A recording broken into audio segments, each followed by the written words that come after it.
Assalamualaikum warahmatullahi wabarakatuh.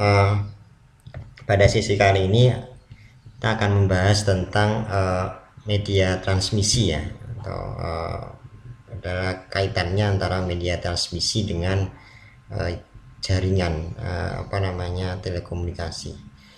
Oke, langsung saja. Secara garis besar sebenarnya media transmisi itu dibagi menjadi dua kategori ya. Secara umum ada kategori guide dan unguide ya, artinya dia yang sifatnya terpadu dan juga media transmisi yang tidak terpadu.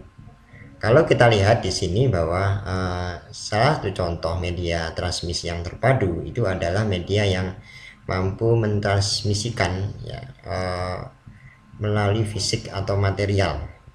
Contoh misal melalui kabel UTP, kemudian koaksikal dan juga serat yang ada di optik. Jadi kalau dia menggunakan transmisi terpadu, artinya secara langsung.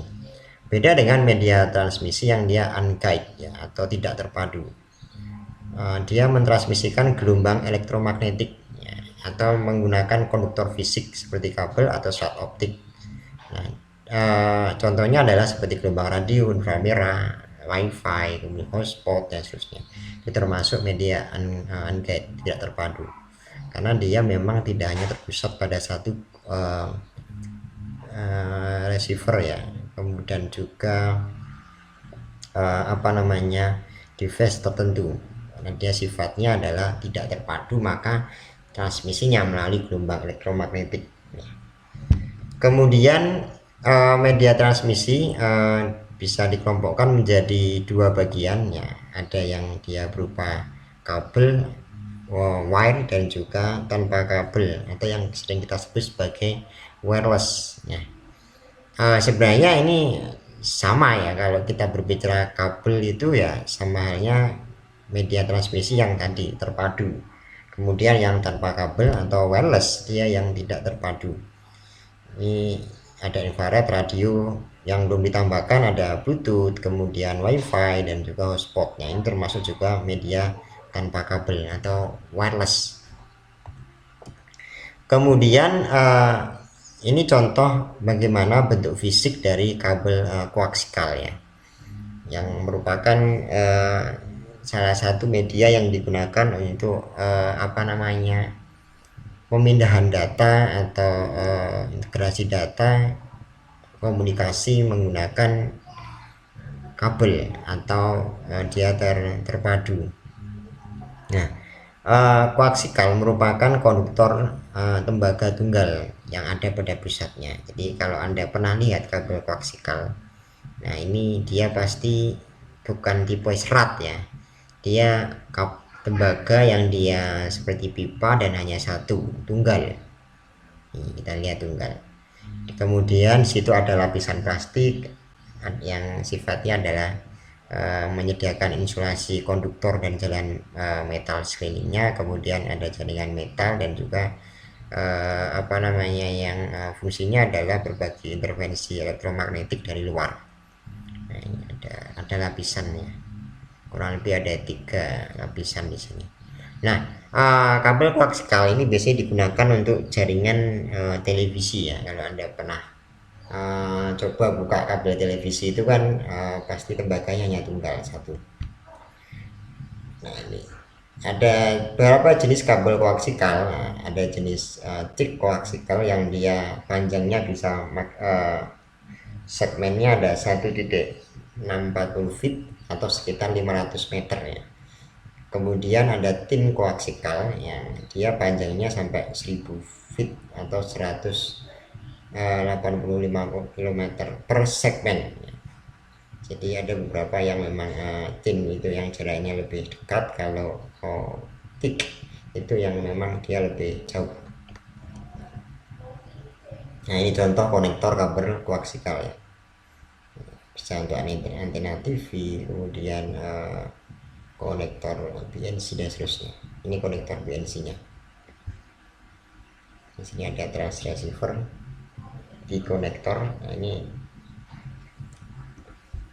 Kemudian jenis kabel berikutnya adalah twisted pair atau UTP ya, atau yang sebenarnya sering kita kenal ya UTP.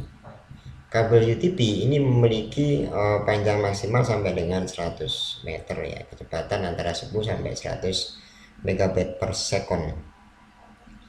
Nah, UTP kabel ini ada beberapa view di sini. Kalau kita lihat kabel UTP itu kan ada apa namanya, ada actual copper wire, ada plastic insulation, kemudian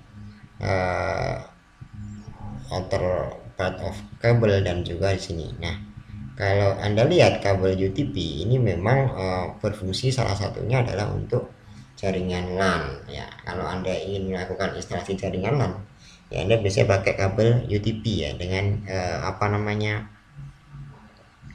RJ45 biasanya konektornya. Kemudian ada juga tipe kabel STP atau Short Twisted Pair ya, ini juga ini satu tingkat di atas UTP ya. Jadi dia memang biasanya lebih mahal, karena kalau dilihat tingkat kecepatannya sebenarnya kurang lebihnya sama, hanya lebih kepada aspek biasanya aspek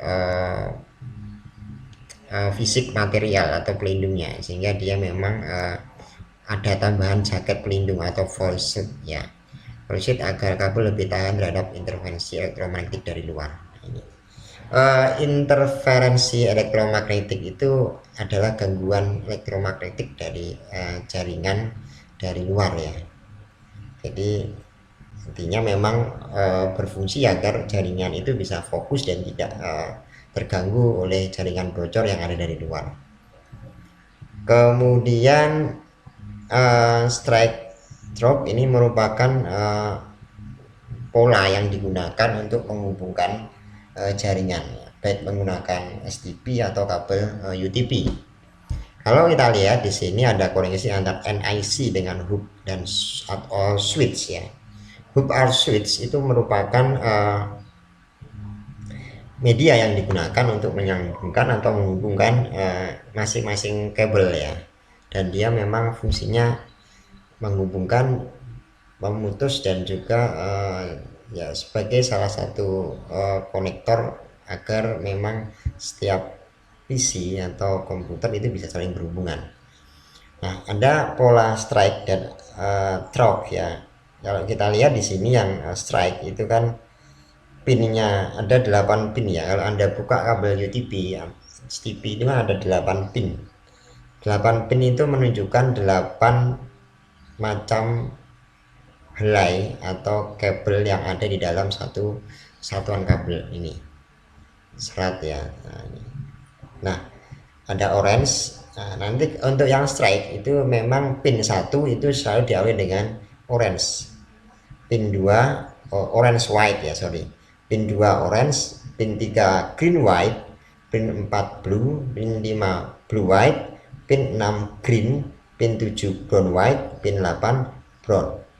Nah, kemudian untuk yang choke ini ada perbedaannya, artinya where 1 tetap nomor 1, artinya berarti orange white tetap di sini juga pinnya nomor 1.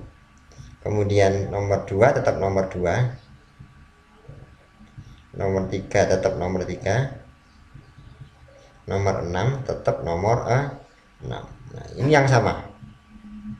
Kemudian yang berbeda ya yang lain, contoh misal ini ada perbedaan ya, apa namanya,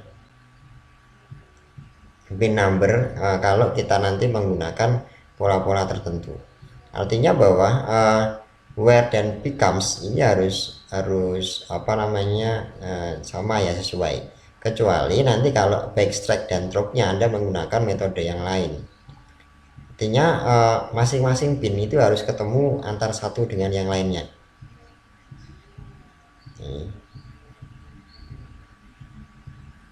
Ya, nanti secara jelas akan kita bahas dalam konteks kalau apa namanya instalasi jaringan ya.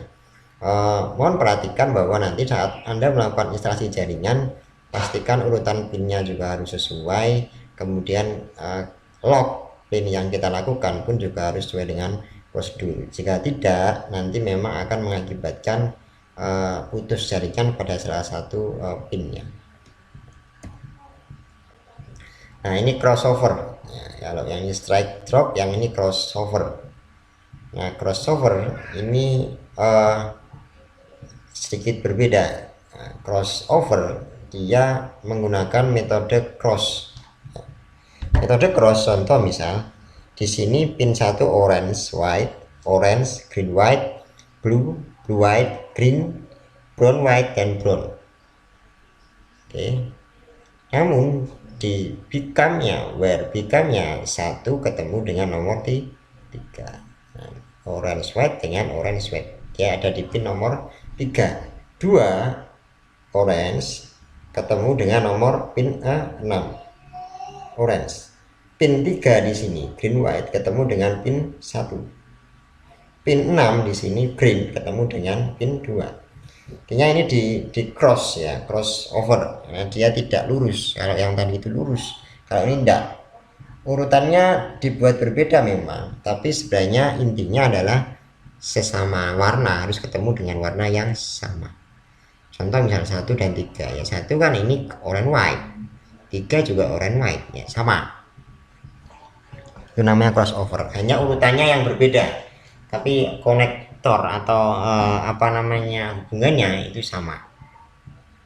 Karena kalau nanti tidak sama ya akan terputus di salah satu jalur ya. Kemudian ini contoh kabel fiber optik yang dia memang berbeda dengan kabel UTP. Ini fiber optik memiliki harga yang cukup lebih mahal karena dia memang memiliki kekuatan atau tahan terhadap interferensi elektromagnetik dari luar dan dapat beroperasi dalam kecepatan dan kapasiti yang cukup besar. Nah, beberapa contoh konektor yang digunakan untuk fiber optik ada SC, ST, dan MTRG. Fiber optik ini memang sering digunakan untuk kabel-kabel yang memang digunakan jarak jauh ya, jarak jauh. Kalaupun dia digunakan dalam konteks LAN memang cukup menguntungkan, tapi biasanya dari segi budgeting ya terlalu mahal. Tapi kalau untuk jaringan misal WAN atau antar provinsi dan juga itu fiber optik saya cukup baik ya, meskipun kalau lokal pun ya bagus. Kalau Anda lihat memang kabel fiber optik ini memang sering digunakan untuk apa namanya menghubungkan koneksi internet. Biasanya dipendam di apa namanya galian di tanah, kemudian biasanya ditaruh di tanah ya, karena dia cukup salah satunya adalah untuk tingkat keamanan. Kemudian yang kedua, meskipun dia dipendam di tanah, dia memang memiliki daya tahan yang cukup kuat ya. Jadi tidak mudah dimakan oleh apa namanya binatang atau mungkin cuaca dan sebagainya. Dia termasuk tahan lama. Ini contoh fiber optik ini ada beberapa lapisan ya.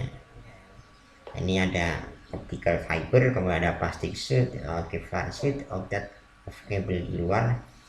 Nah, ini terbuat dari Teflon atau PVC, kemudian berfungsi untuk menguatkan kabel dan mengamankan dari kepatahan ya. Kemudian yang keempat, pelindung plastik digunakan untuk memberi bantalan pada pusat fibernya ini. Dan pusat inti terbuat dari fiberglass atau plastik. Jadi memang cukup aman dan elastis ya. Nah, keuntungan fiber optik ini dari segi kecepatan adalah jaringan fiber optik beroperasi pada kecepatan yang cukup tinggi. Bandwidth-nya itu mampu membawa paket dengan kapasitas yang cukup besar, distance atau jarak. Ini sinyal yang ditransmisikan lebih jauh tanpa memerlukan perlakuan erase atau apa namanya diperkuat kembali. Kemudian resisten, daya tahannya cukup kuat ya terhadap impas atau elektromagnetik dari luar. Perangkat-perangkat seperti radio, motor listrik, atau bahkan kabel tambahan transmisi lain di sekelilingnya itu tidak akan mengganggu fiber optik. Jadi kalau Anda tanam fiber optik di bawah tanah, kemudian ada getaran-getaran gelombang dari kendaraan, kemudian gelombang radio, atau bahkan di sampingnya ada kabel aliran yang lain, nah itu jauh lebih aman ya fiber optik, karena dia memang tahan terhadap gangguan apa namanya gelombang elektromagnetik dari luar. Nah, ini beberapa perbandingan kabel STP, UTP, coaxial dan juga fiber optik ya. Nah, ini UTP contoh misal. Nah, kalau kita lihat UTP ini memang yang cukup rendah ya, karena dia cost-nya cukup murah ya, cukup murah. Apa namanya, maksimum internetnya sampai dengan 1 GB per second ya. Kemudian dia cukup populer, sering digunakan dan juga mudah untuk diinstal. Kemudian classical ini jauh, dia juga masuk kategori medium untuk relatif costnya. Cuman untuk yang STP ini memiliki low emission ya, emisinya cukup rendah. Dan kemudian coaxial dan fiber ini merupakan kategori cost yang cukup high ya, karena dia maksimalnya bisa sampai 100 GB ya, Gbps. Jaraknya ya lebih dari 10 km ya, kalau SM, kalau MM bisa sampai lebih dari 2 km. Kemudian untuk setting internet standar itu internet 802.3 cabling standar itu memang menggunakan beberapa contoh. Kalau cablingnya standar 10B ASE5 itu thick coaxial dengan maksimum jarak 500 meter. Kalau thin ini bisa sampai 185 meter. Kemudian yang UTP Cat 45 dan seterusnya itu bisa sampai 100 meter ya. Yang sering digunakan untuk gedung atau ruangan ya cukup pakai UTP Cat ya. Kemudian ini yang tadi yang internet standar ya. Kalau yang ini fast internet standar ya. Jadi ini yang kecepatannya lebih cepat ya, dan maksimum lag-nya juga lebih jauh. Ini ada standar base FX. Ini bisa memakai cabling to stance multimode 400 meter maksimal. Kemudian UTP Cat 3 duo pair ini bisa sampai 100. Ini juga sama. TX juga sampai 100 meter. Nah, yang ini adalah gigabyte internet standar. Nah, ini jauh lebih, kapasitasnya lebih besar ya, karena dia memang dari segi cablingnya memang contoh misal long western laser menggunakan MM atau SM fiber. Bayangkan, karena dia menggunakan fiber optik ya. Ini gigabyte 8.2 3Z optik ya, dia menggunakan media fiber optik.